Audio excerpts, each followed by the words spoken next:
talking with CZ in Moscow, Russia. It's your first time in Russia, right? Yes, first time in Russia. What brought you here? Well, my team told me that I should attend a conference here and I should get to know our Russian community. I've been wanting to come for a long time. Every time something comes up and I end up not coming. So this time finally got a chance. So Russia is one of our most important markets. And so I'm really happy to be here and to interact with our community. So you also announced today that you're gonna open a Fiat Russian ruble trading on Binance. Can you talk about that? What would that be? We're not doing anything our peers are not doing. So we have there are cryptocurrency exchanges with offices in Russia, and that support payment channels where you can deposit Russian rubles, and you have account balance with Russian rubles. They have multiple pairs against other rubles. You can use rubles to buy different cryptocurrency directly, including BTC, ETH, etc. So we basically want to do the same thing, and so we're not really innovating in any way. We're just sort of copying what our peers are already doing in Russia.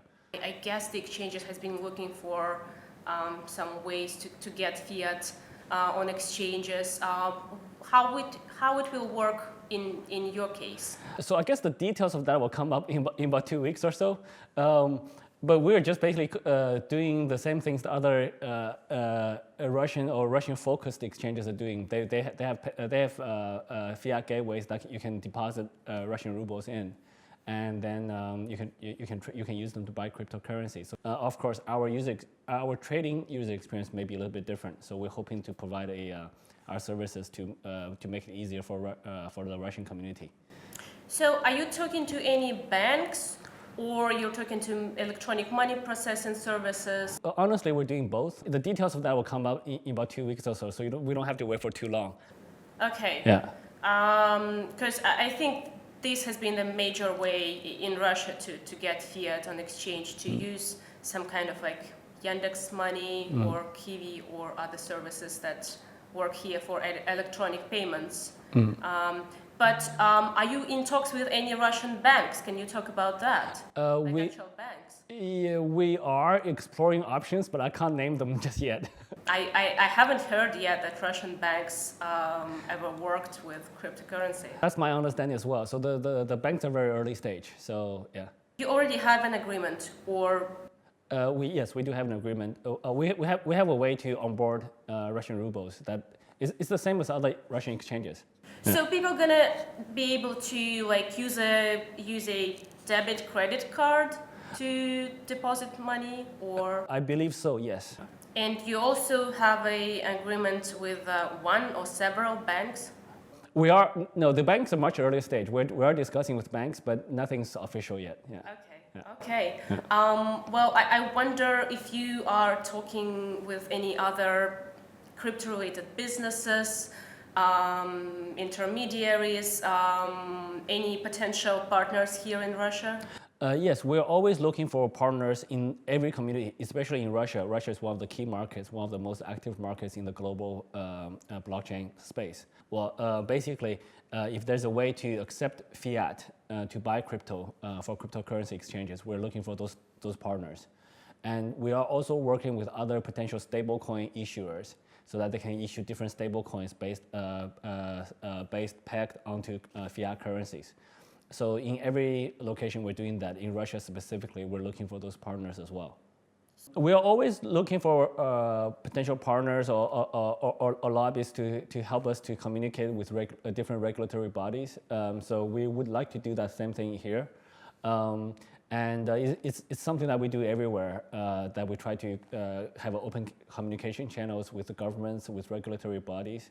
But basically, we want the governments and regulatory bodies to understand what we do, and we want their opinion to see how we can improve and how we can help them, and how we can do things in the most compliant way.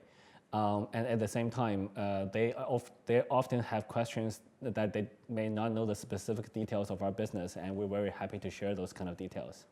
Yeah. So you met any lawmakers maybe here? Actually, so myself, I'm rarely involved in those discussions. I'm more of a tech guy, so I'm more of the They put me in the back room, close the door, I'm on the keyboard all the time, type of guy. It's quite hard, especially I think in the environment when the legal status of crypto is uncertain. Like in Russia, there is still no certain legal definition of that. It should be quite hard to proceed with a big business like yours.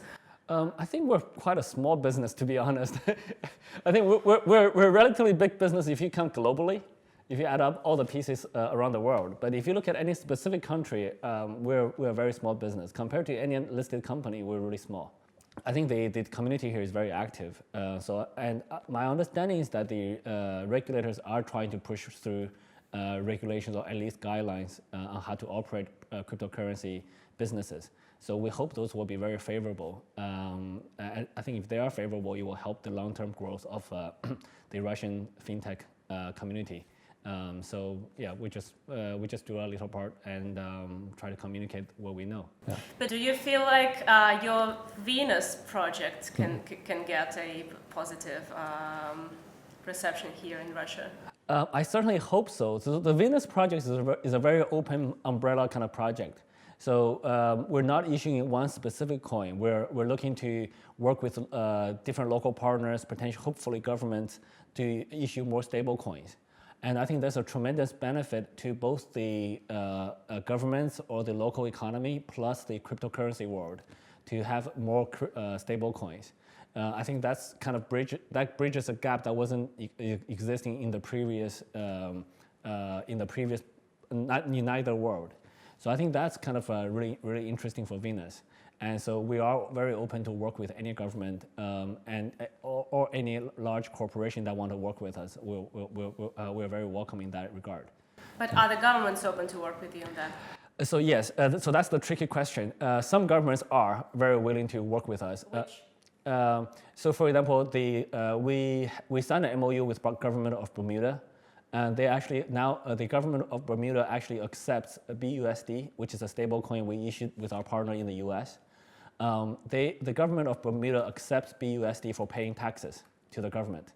So so now the government is actually accepting a cryptocurrency version, the stablecoin version of US dollars for government taxes payments. So that's a fairly big advancement. Bermuda is a small country.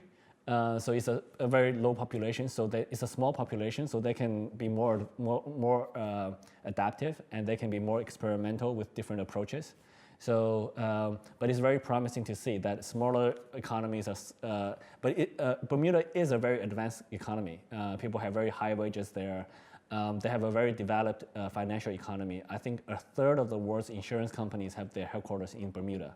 So they're very advanced financially. So, but now it's very promising to see them adopting stable coins as tax-paying dollars. Do you feel it can even take off in China, for example? China is really tricky because now the Chinese government, the central bank wants to issue their own stable digital currency, which is also good for our industry. So maybe there will be less interest in promoting our stable coin. If that's the case, then that's still okay. But at least now there will be, most likely there will be a digital currency that's available and issued by the central government. This project of this national stable coin, right? So the stable coin that will be backed and issued by nation state, like a central bank, say, and backed by a certain currency? We're looking for, there's different levels of government involvement that we're hoping for. At the highest level, yes, maybe we'll have the central bank working with us to issue a stable coin in a country. At a much lower level, it can be we issue a stable coin in a bank, and that's fully audited by an auditing firm, and that's approved or by a regulatory body in that country. So the regulatory body will have some oversight. They will check the balances, check the auditing reports to make sure that it's legit, and we kind of have their blessing.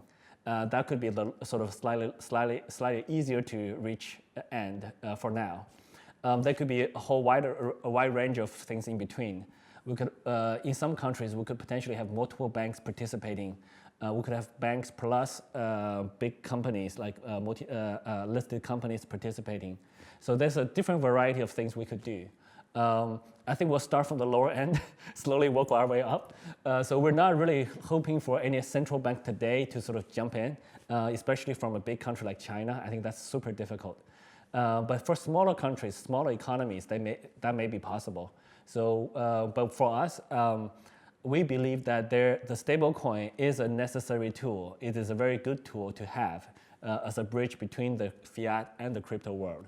So we want to promote that further. So actually this concept walks quite far from their original concept of cryptocurrencies, yes. right? Which is decentralized, not controlled by a certain entity, decentralized and not supervised by any authority. So why do you think it's good for the industry? I think many people in our industry, especially sort of the Bitcoin maximalists, they view that everything has to be super decentralized, super anonymous, super privacy. I think that's great. That's the holy grail. But the real world is not binary. It's not from fiat directly to this whole fully decentralized. In the real world, there's a gradient scale. I think what we want to do from a practical point is we want to slowly advance into that direction. But it may not be we may not be able to step over one big giant leap. That typically, if that works, great. But I think there could be many small steps in between where we can sort of achieve very good increases in the ability to be more, to have more freedom, to have more decentralized, to have more degrees of decentralization. So now with stablecoins, it is now a digital blockchain representation based on some packed currency that sits in a bank. But for example, with stablecoins today, you can move $1 million, $10 million on the blockchain like that, right? So with BUSD, you can move like $1 million like that, and that's very simple, very, very easy.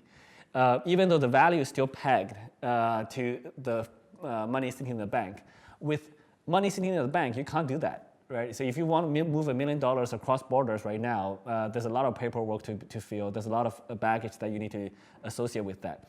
So and now it is more decentralized than the money that's sitting in the bank.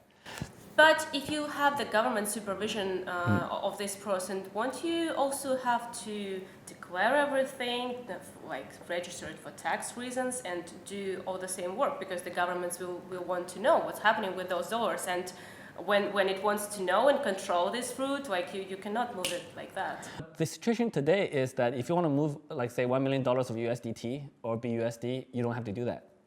So it does move on the so the stablecoin today does move on the blockchain and purely on the blockchain, and that achieves a level of decentralization that was not possible with pure fiat.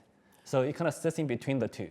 Your concept, there is a government supervision, yes, which might mean all these middle steps that you take before you can move money to prove that these are not dirty money, that you pay taxes and so on. So wouldn't it be that fast and seamless? So for centralized entities like Binance.com, we have to do that.